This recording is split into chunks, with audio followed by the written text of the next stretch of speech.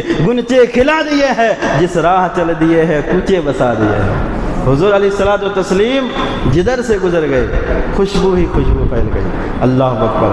حضرت حلیمہ سعدیہ رضی اللہ تعالی عنہا اپنے گھر میں حضور علیہ الصلوۃ والتسلیم کو لے کر کے آئی۔ فرماتی ہے کہ کچھ عورتیں مجھ سے آ کر کے شکایت کرنے لگی، اے حلیمہ کیا تم مالدار ہو گئی ہو؟ کیونکہ عرب کا مالدار سے مالدار شخص رات بھر چراغ کو جلا کے نہیں رکھتا، بلکہ چراغ بجھا کر کے تب سوتے، رات بھر کوئی چراغ نہیں جلاتا۔ لیکن ہم لوگ دیکھتے ہیں کہ تمہارے گھر سے ہمیشہ روشنی آتی ہے، کیا تمہارے پاس اتنی دولت آ گئی، اتنا مال آ گیا؟ حضرت حلیمہ سعدیہ ان عورتوں کو، ان لوگوں کو لانے کے بعد حضور علیہ الصلوۃ والتسلیم کی طرف اشارہ کر کے دکھایا، کہا خدا کی قسم جب سے یہ چھوٹا سا بچہ میرے گھر میں آیا ہے میں نے کبھی چراغ ہی نہیں جلایا۔